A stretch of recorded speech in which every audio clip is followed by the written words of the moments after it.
Ibuku, bukan babu. Fajar belum sepenuhnya pudar ketika Mayang mulai menyapu halaman rumah megah itu. Udara dingin menusuk hingga ke sumsum tulang, membuat tangannya yang kurus menggigil. Namun bukan hanya karena suhu rendah. Ada perih yang lebih dalam di ulu hatinya. Sebuah rasa sakit yang telah bertahan-tahan menggerogoti. Setiap sapuan lidi adalah pengingat betapa kecilnya ia di mata dunia. Seolah-olah dirinya tak lebih dari bayangan yang bisa lenyap kapan saja. Ia seorang babu, sebutan yang menusuk, yang melekat pada dirinya seperti debu yang tak pernah bisa dihilangkan. Upah yang tak seberapa, cacian yang tak henti, dan perintah seenaknya adalah sarapan pahitnya setiap hari. Mayang sesekali mencuri pandang ke arah jendela kaca besar yang memantulkan sosoknya. Terlihat kuyu dan lusuh, berbanding terbalik dengan kilau marmer di lantai dan gemerlap lampu kristal di dalam rumah.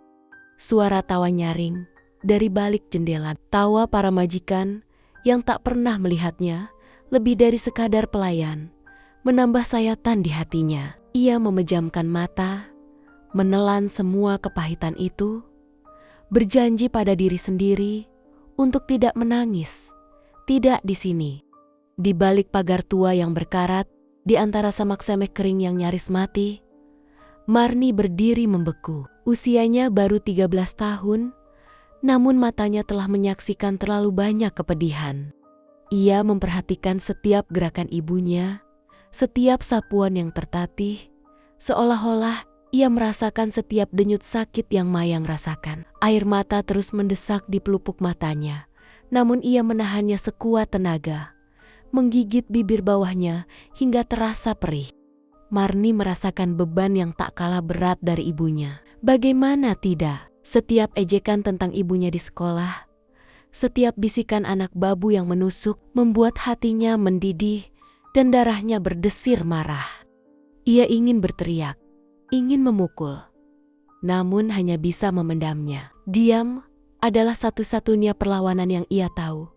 Sebuah kepedihan mendalam yang menggores jiwa remajanya.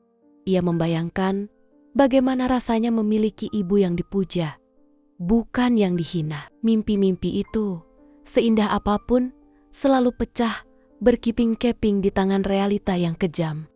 Selepas subuh, Mayang berjalan gontai pulang ke sarang kecilnya, sebuah gubuk berukuran 3 kali 4 meter yang berdiri di ujung gang becek. Atapnya bocor, dindingnya lapuk, dan udara lembab meresap ke setiap sudut, membawa serta aroma apak. Di sanalah ia menghabiskan sisa malamnya. Berdesakan dengan ketiga anaknya, Marni, sang sulung yang terlalu cepat dewasa, Aira, si bungsu yang baru duduk di bangku kelas 1 SD, dengan mata polosnya yang seringkali penuh pertanyaan, namun tak pernah Mayang sanggup menjawabnya. Dan Galang, balita yang belum genap 4 tahun, yang masih merangkak di lantai yang dingin. Sebuah keluarga kecil yang berjuang di tengah keterbatasan, di tengah cemoohan, di tengah ketidakadilan. Rumah itu, meski reot, adalah satu-satunya benteng mereka dari kejamnya dunia luar.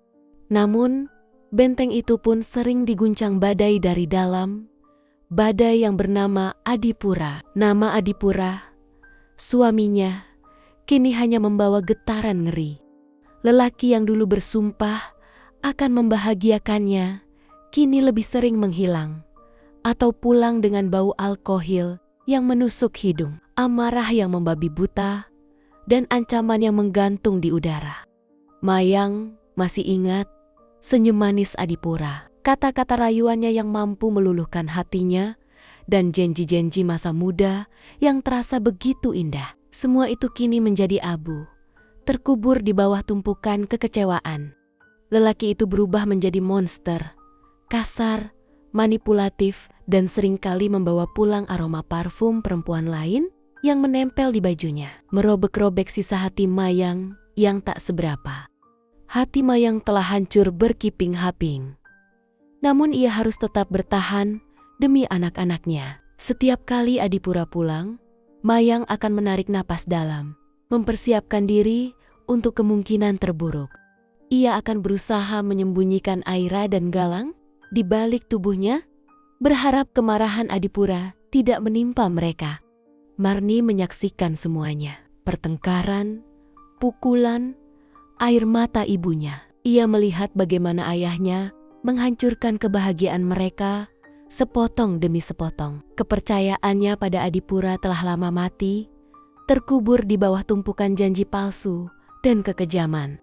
Namun, kepercayaannya pada Mayang justru semakin membara. Bagi Marni, Mayang adalah satu-satunya cahaya kecil dalam hidup mereka yang gelap. Satu-satunya alasan untuk terus berharap. Ia akan memegang erat tangan ibunya setiap kali badai datang.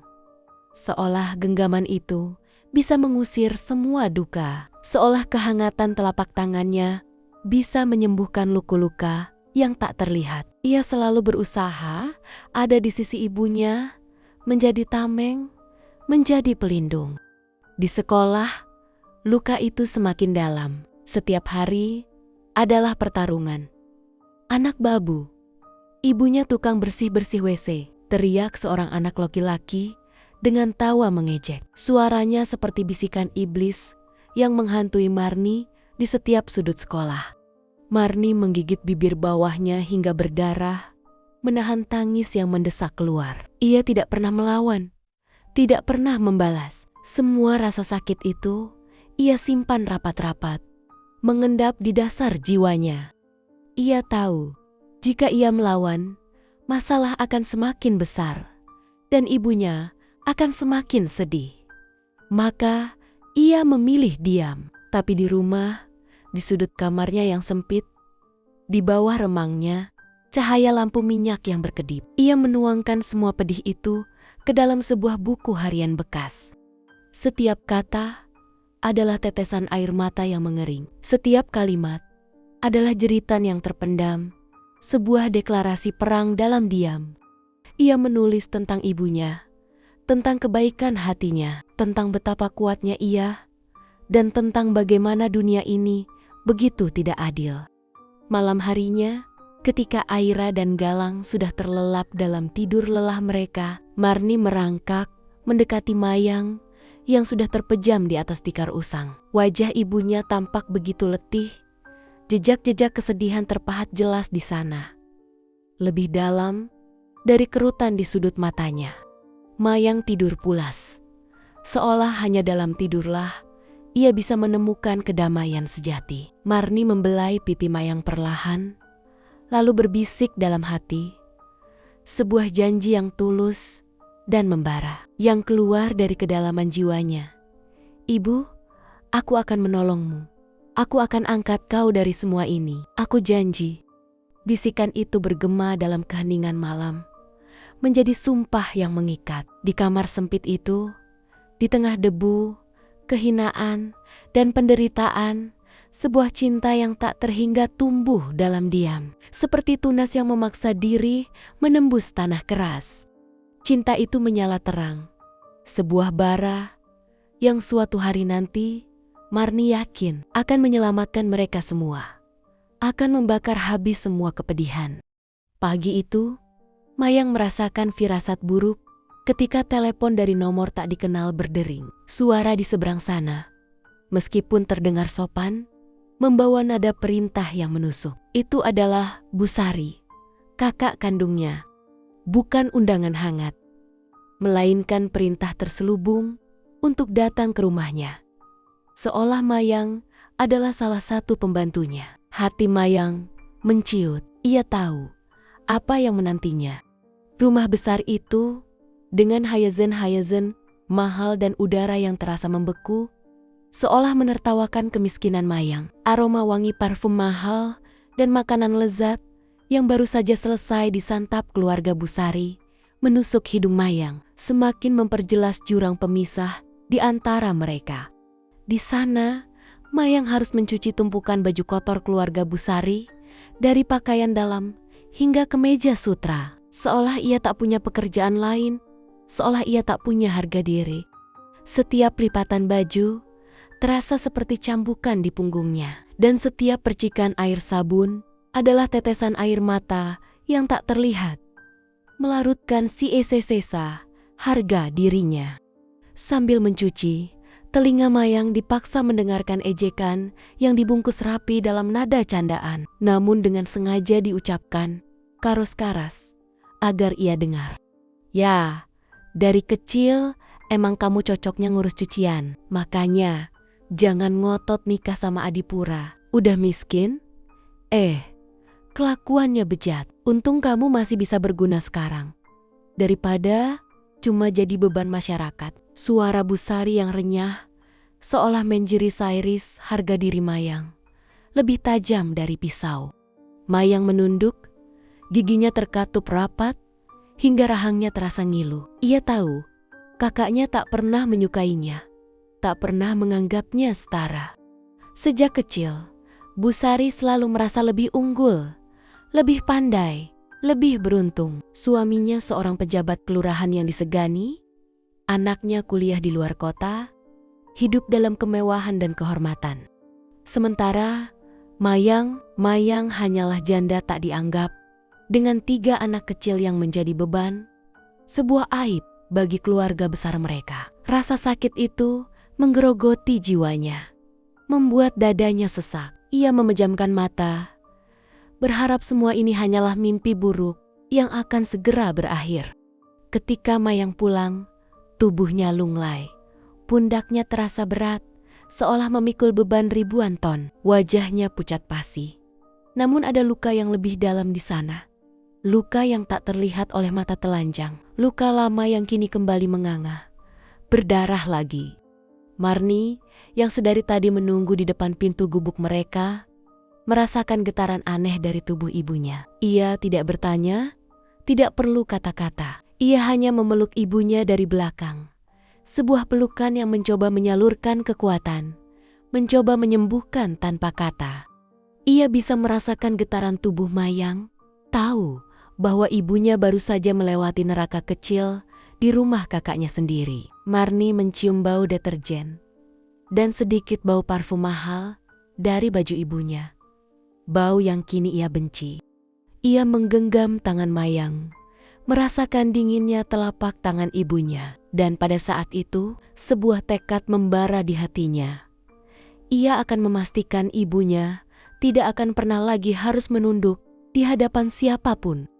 Beberapa hari kemudian, sebuah gosip keji menyebar cepat seperti api di musim kemarau. Lebih cepat dari kabar apapun di kampung itu. Di acara arisan RT, yang biasanya menjadi ajang pamer perhiasan dan baju baru, Bu Sari dengan santai melemparkan fitnah yang menghancurkan. Dengan senyum tipis di bibirnya, ia mengatakan bahwa Mayang menerima bayaran dari lelaki tua kaya. Konon, karena sudah kehabisan uang untuk menghidupi anak-anaknya, kata-kata itu diucapkan dengan nada meremehkan. Seolah itu adalah fakta yang tak terbantahkan. Seolah Mayang adalah sampah masyarakat. Dentuman jantung Mayang terasa sangat keras, memekakan telinganya sendiri. Dunia serasa runtuh. Ia tidak membela diri, tidak berteriak, tidak membantah. Bahkan untuk sekadar mengangkat kepala pun ia tak sanggup. Mayang hanya diam, merasakan tatapan jijik dari para tetangga, bisikan-bisikan yang menghantam telinganya seperti ombak. Ia melangkah keluar dari kerumunan, berjalan gontai di bawah hujan yang tiba-tiba turun. Air mata Mayang bercampur dengan tetesan hujan, menyembunyikan kesedihan yang tak tertahankan. Sebuah tragedi yang tak seorang pun ingin pahami. Malam itu, di tengah isak tangis yang tertahan, Mayang berbisik pada Marni. Suaranya parau dan penuh keputusasaan. Kakakmu itu ingin kita hancur, Marni. Dia tidak akan berhenti sampai kita bener-bener tak punya apa-apa lagi. Tapi ibu gak mau anak-anak ibu ikut remuk. Ibu gak mau kamu dan edik-udikmu merasakan kehinaan yang ibu rasakan. Kata-kata itu mengukir pemahaman baru di benak Marni. Kadang, darah bisa lebih kejam dari orang asing. Sebuah kebenaran pahit yang menusuk hingga ke ulu hati, lebih dalam dari luka manapun. Marni menatap ibunya, melihat kerapuhan yang selama ini tersembunyi di balik senyum dan kesabaran Mayang. Ia mulai merasakan kebencian yang mendalam terhadap bibinya, terhadap kezaliman yang dilakukan oleh orang-orang terdekat, orang-orang yang seharusnya melindungi. Api kecil di hati Marni mulai menyala. Sebuah bara yang menuntut keadilan, sebuah tekad untuk membalas semua perbuatan keji itu. Ia bersumpah dalam hati bahwa suatu hari ia akan membuat mereka membayar mahal untuk setiap tetes air mata ibunya. Malam itu, badai sesungguhnya datang dari dalam rumah mereka sendiri. Badai yang lebih ganas dari hujan badai di luar. Adipura pulang dalam keadaan mabuk berat. Matanya merah menyala dan napasnya berbau alkohol menyengat, memenuhi ruangan sempit itu dengan aroma jijik. Mayang dan anak Kenania terperosok dalam ketakutan yang mencekam. Tanpa bicara, Adipura langsung menggebrak lemari tua yang berisi satu-satunya harta berharga Mayang, sisa uang belanja mereka. Mana uang ini? Hah? Ini punya gua. Gua yang kerja dulu di Jakarta. Gua yang bangun rumah ini, teriaknya. Suaranya serak dan penuh ancaman, menggelegar di tengah keheningan. Padahal, rumah itu, pondasi demi pondasinya, dibangun dari tetesan keringat Mayang. Dari sisa jualan kue, dari tabungan bertahan-tahan yang ia kumpulkan sedikit demi sedikit, sen demi sen. Mayang mencoba menahan tangannya, mencoba melindungi uang belanja yang hanya tinggal sedikit, yang seharusnya untuk makan anak Kinania besok. Namun, Adipura dengan kasar mendorongnya, membuatnya terhuyung dan jatuh tersungkur, kepalanya membentur dinding yang rapuh. Aira terisak ketakutan, Galang meringkuk di pelukan Mayang, gemetar. Adipura mengambil semua uang itu, menyisakan dompet kosong dan keputusasaan.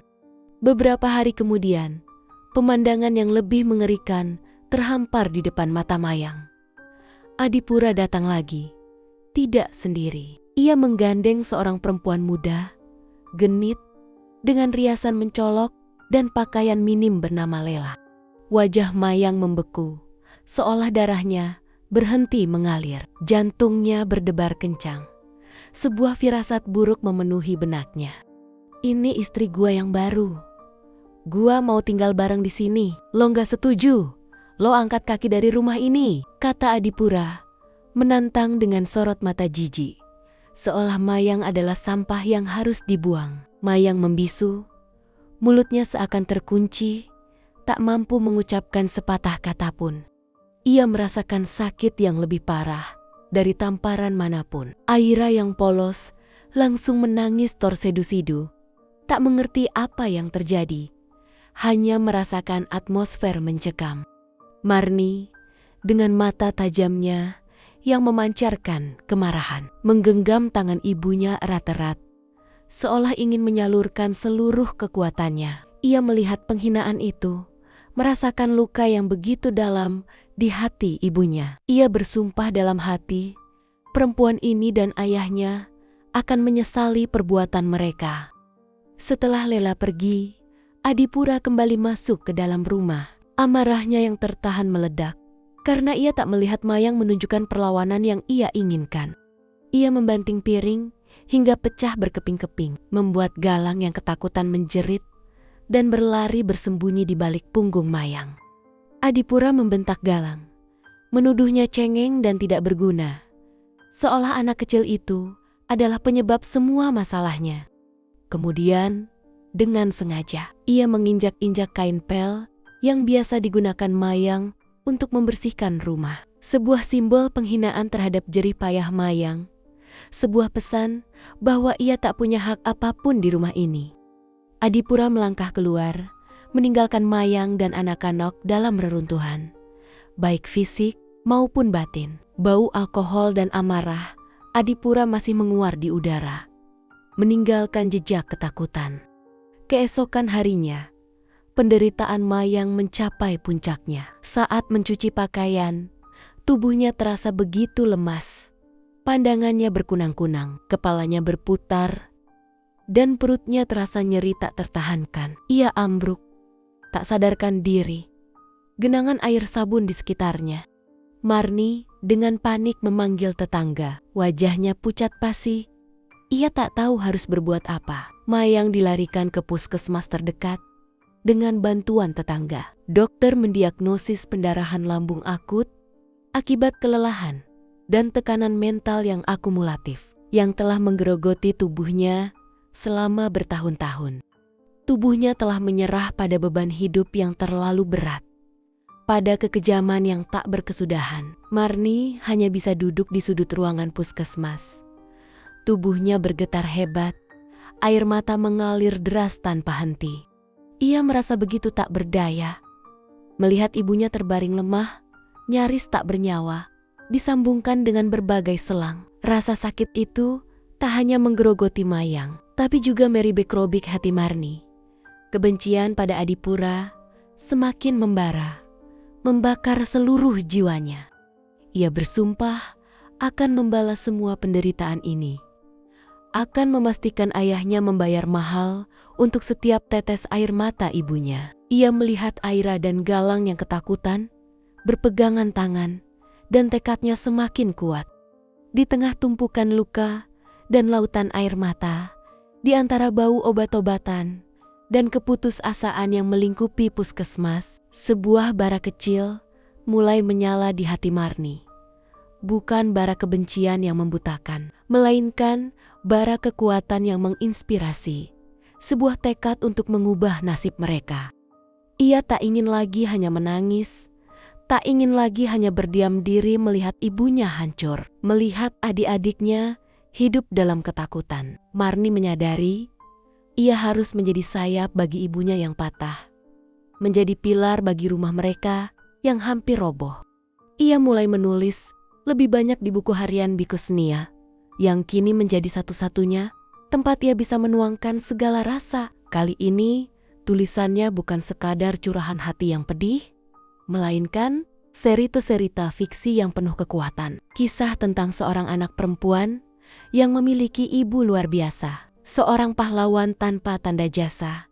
Namun dunia memaksanya untuk tunduk dan menderita. Setiap kata adalah untayan doa. Setiap paragraf adalah harapan yang ia tenun dengan air mata dan keringat. Ia menulis tentang keindahan cinta ibu, tentang ketegaran Mayang, dan tentang bagaimana seorang anak berjuang untuk mengangkat martabat orang tuanya. Dengan keberanian yang entah datang dari mana, keberanian yang tumbuh dari penderitaan, Marni menitipkan naskah cerpennya pada gurunya, Bu Lestari. Ia melakukannya diam-diam, tanpa nama, tanpa identitas yang jelas. Hanya sebuah amplop lusuh berisi kertis-kertis yang penuh dengan goresan tinta dan kepedihan yang mendalam. Bu Lestari, seorang guru yang memiliki kepekaan luar biasa dan hati yang mulia, membaca naskah itu. Matanya berkaca-kaca, ia melihat bukan hanya tulisan yang indah, tetapi juga jiwa yang kuat, murni, dan penuh penderitaan di baliknya. Bu Lestari tak bisa diam. Tanpa ragu, ia memutuskan untuk membantu anak misterius ini. Diam-diam, ia mendaftarkan cerpen tanpa nama itu ke lomba menulis tingkat kota. Sebuah langkah kecil yang tak disadari, Marni akan membawa perubahan besar. Sebuah harapan yang mulai bersemi. Bu Lestari menyimpan identitas Marni rapat-rapat.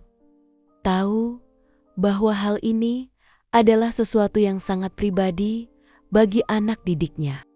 Sementara menunggu kabar dari lomba menulis, Marni tidak tinggal diam. Ia merasa tak punya waktu untuk menunggu takdir. Ia harus berjuang. Ia mulai melakukan pekerjaan-pekerjaan kecil untuk mendapatkan uang, demi meringankan beban ibunya dan biaya pengobatan yang terus membengkak.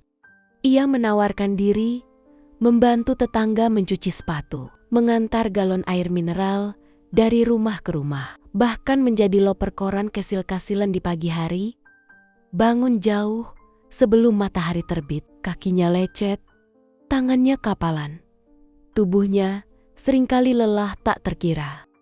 Namun, setiap sen yang ia dapatkan, ia sisihkan dengan hati-hati. Memasukkannya ke dalam sebuah kaleng bekas biskuit yang ia sembunyikan di bawah tikar. Ia tahu, setiap koin kecil adalah langkah maju menuju kebebasan ibunya. Setiap tetes keringat adalah janjinya pada Mayang. Janji yang ia genggam erat. Ia membayangkan senyum ibunya jika ia bisa mewujudkan impian itu. Mayang yang perlahan mulai pulih dari pendarahan lambungnya, memperhatikan perubahan besar pada anaknya. Marni yang dulu pendiam dan sering melamun, kini lebih aktif, penuh semangat, dan terlihat lebih dewasa dari usianya. Kerutan di dahi Mayang sedikit mengendur, sebuah senyum tipis mulai menghiasi bibirnya. Ada kelegaan yang sedikit demi sedikit merayapi hatinya. "Kamu kenapa, Nak? Ibu lihat kamu sibuk sekali. Pulang malam terus. Wajahmu lelah sekali," tanya Mayang dengan suara lembut, penuh kekhawatiran dan rasa ingin tahu. Marni menatap ibunya. Matanya berkaca-kaca, namun sebuah senyum tulus merekah di bibirnya. Sebuah senyum yang menyimpan rahasia besar.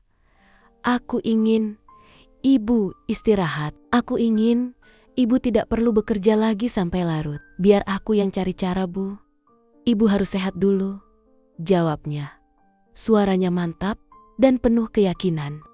Mayang terdiam, terharu. Ia merasakan kekuatan baru dari anaknya. Sebuah kekuatan yang ia kira sudah lama hilang dalam dirinya. Sebuah harapan yang lebih besar dari segala penderitaan yang pernah ia alami. Bara di hati Marni tak hanya menyala untuk dirinya sendiri, tetapi juga untuk Mayang, untuk Aira, untuk Galang, untuk kebangkitan mereka semua dari abu kehancuran. Rumah kecil itu yang baru saja mulai merasakan sedikit kedamaian dan secercah harapan kembali diguncang badai. Kali ini, badai yang lebih mematikan, yang datang dari bayangan masa lalu yang tak pernah mau pergi. Adipura datang lagi, bukan dengan bau alkohol yang biasa, melainkan dengan api amarah yang lebih membakar.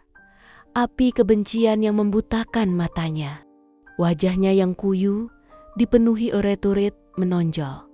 Matanya liar, mencari-cari. Ia baru saja dipecat dari pekerjaan serabutan yang entah dari mana ia dapatkan. Dan semua amarah itu dilampiaskan pada Mayang. "Mana uang simpanan lo? Hah, kenapa lemari kosong? Dasar perempuan tidak berguna. Udah habis semua. Jangan-jangan lo jual anak lo untuk uang." "Hah?" teriaknya. Kata-kata busuk itu meluncur begitu saja dari mulutnya, seperti racun yang mematikan. Mayang mundur selangkah. Wajahnya pucat pasi, tubuhnya gemetar. Tuduhan keji itu menusuk hatinya, lebih tajam dari pisau. Namun ia tak berdaya untuk melawan. Adipura terus memaki, menuduh, menghina, seolah Mayang adalah sampah yang harus dibuang. Ia mengambil piring di atas meja dan membantingnya ke lantai, menimbulkan suara pecah yang memekakkan telinga. Namun, kali ini ada yang berbeda. Sebuah suara menggelegar memecah keheningan yang mencekam, suara yang penuh keberanian dan kemarahan yang tertahan. "Cukup, kau bukan ayah, kau pemukul, pengkhianat, kau iblis." Marni berdiri tegak. Matanya menatap tajam Adipura. Nyali remajanya tak gentar sedikit pun, bahkan saat melihat ayahnya memegang pecahan piring. Amarah yang selama ini terpendam, rasa sakit yang ia simpan rapat-rapat, semua air mata ibunya kini meledak dalam satu teriakan. Adipura terkesiap, terkejut dengan keberanian anaknya. Ia tak menyangka akan mendapat perlawanan dari Marni yang selama ini selalu diam dan menunduk. Wajahnya memerah karena amarah. Tanpa pikir panjang, tangannya melayang dengan cepat, mendarat keras di pipi Marni. Suara tamparan itu begitu nyaring, memekakkan telinga membuat Marni terhuyung dan jatuh ke tanah. Darah segar menetes dari sudut bibirnya yang pecah. Namun, tamparan itu justru membangkitkan singa betina dalam diri Mayang. Ia melihat putrinya terhuyung, melihat darah di bibir Marni, dan sekejap semua ketakutan dan kepasrahan yang telah puluhan tahun mengikatnya sirna. Insting keibuannya mengambil alih. "Jangan sentuh anakku lagi, pergi dari sini, pergi!" teriak Mayang. Suaranya pecah, namun penuh kemarahan dan kekuatan yang tak terduga. Ia berdiri tegak di depan Marni, melindunginya dengan tubuhnya yang rapuh. Ini adalah pertama kalinya Mayang melawan Adipura dengan sekuat tenaga. Tidak lagi menunduk, tidak lagi pasrah. Teriakan-terian itu, suara pecahan piring, dan tangisan Aira, serta Galang menarik perhatian tetangga. Orang-orang mulai berkerumunan di depan rumah, menyaksikan drama pilu di ujung gang. Salah satu tetangga yang tak tahan melihat kekerasan itu mengambil inisiatif dan menelepon polisi. Tak lama kemudian, sirena meraung-raung semakin mendekat. Adipura yang terkejut melihat keramaian dan kedatangan polisi berusaha melarikan diri, namun berhasil ditahan sementara atas laporan penganiayaan. Namun, bahkan setelah Adipura dibawa pergi oleh polisi, masalah belum selesai. Sehari setelah penangkapan, seorang pengacara datang membawa surat resmi. Rumah itu, meskipun dibangun dengan jerih payah Mayang, secara hukum masih tercatat atas nama Adipura. Dengan begitu, ia menggunakan haknya untuk mengusir Mayang dan anak-anaknya. Surat pengusiran datang tak lama setelahnya. Sebuah pukulan telak yang membuat Mayang terhuyung lagi. Mereka harus segera meninggalkan rumah itu. Mayang dan anak Kanania harus pergi. Mereka diusir. Tak punya tempat berteduh. Tak punya arah tujuan. Dunia seolah menendang mereka keluar, melemparkan mereka ke jalanan. Mayang memeluk anak Kanania erat-erat. Air mata mengalir tak terbendung. Keputusasaan menguasai dirinya. Di saat mereka merasa benar-benar putus asa, di tengah kepungan tatapan iba tetangga, sebuah uluran tangan datang tak terduga. Bu Lestari, guru Marni yang baik hati, tiba di tengah kekacauan itu. Ia telah mendengar kabar tentang Marni dan melihatnya menangis di depan rumah. Dengan hati tulus, ia menawarkan tempat tinggal sementara. Sebuah rumah sederhana di belakang miliknya yang kebetulan kosong. Kalian bisa tinggal di sana sampai menemukan tempat yang lebih baik, kata Bu Lestari dengan lembut. Sebuah harapan kecil muncul di tengah kehancuran total. Mayang menatap Bu Lestari dengan mata berkosyek-kokaka, tak mampu berkata-kata, hanya anggukan lemah yang bisa ia berikan. Mereka melangkah pergi dari rumah yang menyimpan terlalu banyak luka dan kenangan pahit, menuju masa depan yang belum pasti, namun dengan sedikit harapan yang baru tumbuh berkat kebaikan seorang guru. Berita itu datang seperti kilat di tengah badai, menyambar dan menerangi kegelapan yang selama ini menyelimuti keluarga Mayang. Cerpen tanpa nama yang ditulis Marni, yang selama ini tersimpan rahasia di dalam buku harian usangnya, telah memenangkan lomba menulis tingkat kota. Kabar itu tak hanya sampai di telinga mereka, tapi juga meledak di media massa. Media lokal langsung memberitakannya. Judulnya terpampang besar di halaman depan surat kabar. Anak Seorang Babu. Sebuah judul yang begitu menyentuh, begitu dekat dengan kenyataan pahit yang mereka alami. Namun kini dibingkai dengan narasi kekuatan. Marni tak menggunakan nama aslinya dalam lomba. Tapi ketika wartawan datang dan mewawancarainya, ia berani berbicara. Suaranya lantang, penuh emosi, menggema di setiap sudut ruangan. Itu kisah nyata. Kisah tentang ibuku, tentang malaikat yang dibenci dunia, yang dicaci maki, namun tetap berdiri tegak demi anak-anaknya. Ibuku adalah pahlawanku. Kata-kata itu yang keluar dari kedalaman hati seorang anak yang terluka, namun kini penuh keberanian, langsung menyentuh jutaan hati di seluruh penjuru negeri. Mayang membaca berita itu. Matanya tak percaya. Ia membaca setiap kata yang diucapkan puterinya, setiap detail cerita yang ia sendiri alami. Air matanya mengalir deras. Namun kali ini, bukan air mata kesedihan atau keputusasaan. Ini adalah air mata haru, air mata bangga yang meluap, air mata kelegaan yang membersihkan semua kepedihan lama. Ia tidak percaya. Setelah bertahan-tahan, hidup dalam kehinaan. Setelah sekian lama dianggap remeh dan dicap sebagai babu yang tak punya martabat, dunia akhirnya tahu siapa dia sesungguhnya. Dunia akhirnya melihat perjuangannya, penderitaannya, dan ketulusan hatinya yang tak pernah padam. Kisah mereka, kisah seorang ibu yang berjuang demi anak Knania dan seorang anak yang mencoba mengangkat martabat ibunya. Dengan cepat viral di media sosial, menjadi inspirasi bagi banyak orang. Bantuan mulai mengalir deras dari berbagai penjuru, seperti air bah yang menerjang setelah kemarau panjang. Uang, pakaian, makanan, semua datang dari berbagai lapisan masyarakat yang tersentuh oleh kisah pilu mereka. Mayang dan Marni kewalahan. Namun, Marni, dengan kebijaksanaannya yang luar biasa untuk usianya, hanya meminta satu hal. Ia menolak semua tawaran uang tunai yang melimpah, yang mungkin bisa menyelesaikan masalah keuangan mereka dalam sekejap. Tolong jangan beri kami uang. Saya hanya ingin satu hal, bantu ibu saya buka usaha kue. Itu saja. Ibu saya pandai membuat kue. Dia punya resep turun temuran, katanya, dengan mata penuh harap dan tekad yang kuat. Sebuah permintaan yang tulus, tidak untuk memperkaya diri, melainkan untuk membangun kembali martabat ibunya, untuk memberinya kebebasan finansial yang selama ini tak pernah ia rasakan.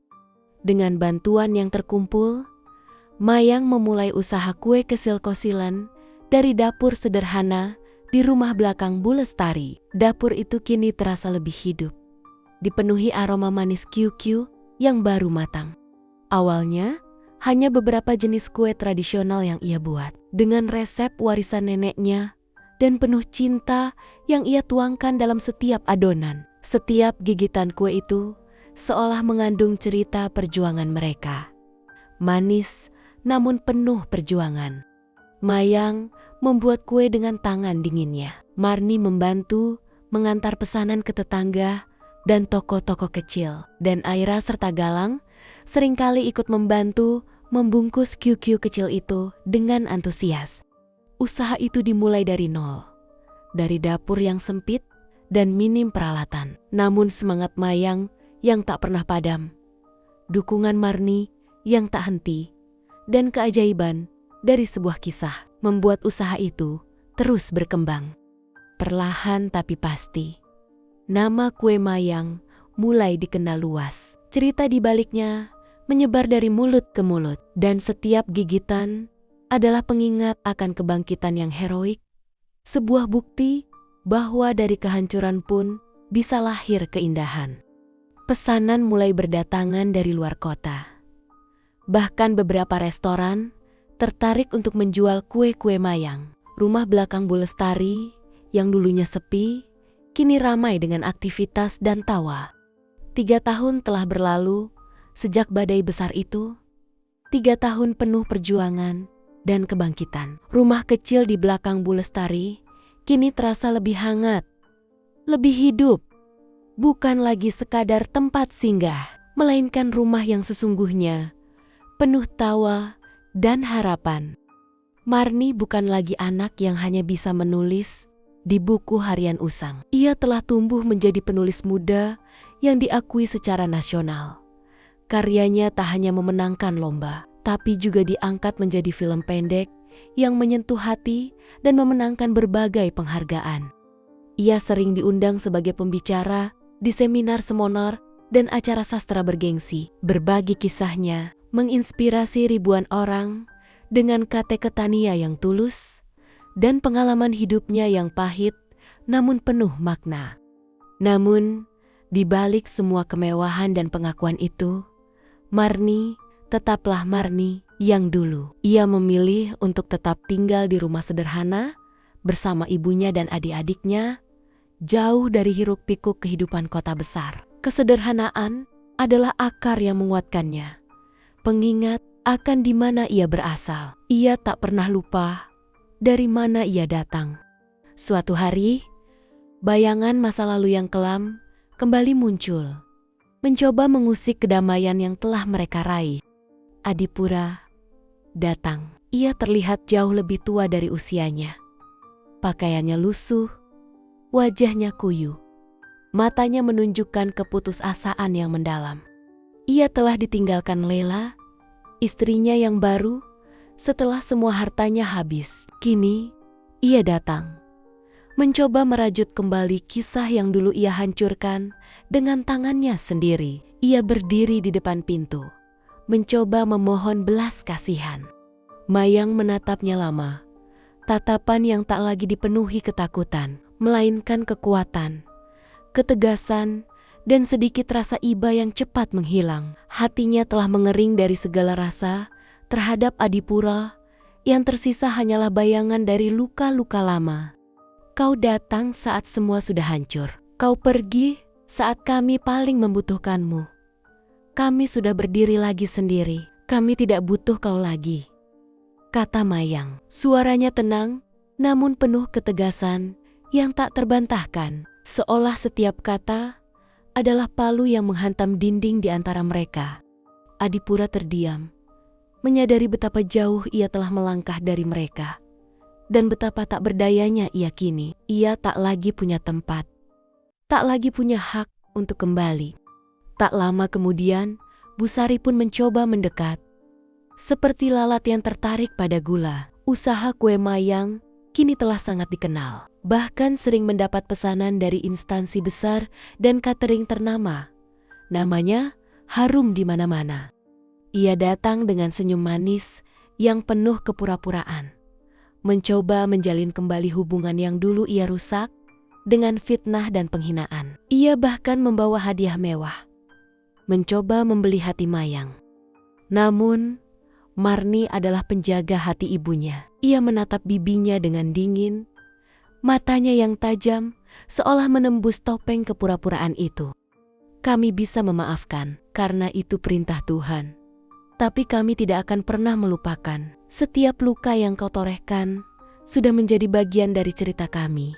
Sebuah jawaban yang menusuk, sebuah pengingat bahwa luka yang pernah ditorehkan tidak akan pernah hilang sepenuhnya. Mereka telah memaafkan, namun tidak pernah melupakan kekejaman yang pernah mereka alami. Sebab dari luka itulah kekuatan mereka berasal. Di sebuah panggung sastra nasional yang megah, di hadapan ratusan pasang mata yang antusias, Marni berdiri. Lampu sorot menerangi wajahnya. Ia mengenakan pakaian sederhana, namun elegan. Sebuah simbol dari perjalanan hidupnya. Ia akan membacakan kutipan dari buku barunya. Sebuah memoir yang menceritakan perjalanan mereka. Suasana hening, semua mata tertuju padanya. Marni menarik napas dalam-dalam, lalu memulai. Suaranya mantap dan penuh percaya diri. Ibuku bukan babu. Ia tidak pernah menjadi sekadar babu. Ibuku pahlawan. Ia adalah seorang pejuang yang gigih, yang berkorban tanpa pamrih. Aku hanya anak yang lahir dari air matanya, yang tumbuh dan dibentuk karena cintanya yang tak terbatas dan karena ketabahannya menghadapi badai.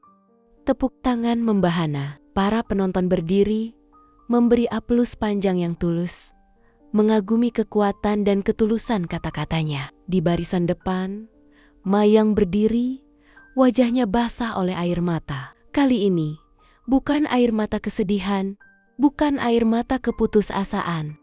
Ini adalah air mata bahagia yang meluap, air mata kebanggaan yang tak terhingga, air mata yang membasuh semua luka lama, menghapus setiap jejak penderitaan.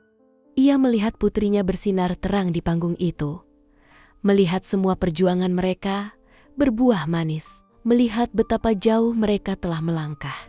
Mayang akhirnya tahu ia adalah seorang pahlawan. Bukan hanya bagi anak-anaknya, tetapi juga bagi dunia yang kini mengenalnya. Kisah seorang babu telah berubah menjadi kisah kebangkitan yang menginspirasi, sebuah akhir yang membanggakan. Bukti bahwa dari kehancuran paling dalam pun bisa lahir keindahan dan kekuatan yang tak terbayangkan.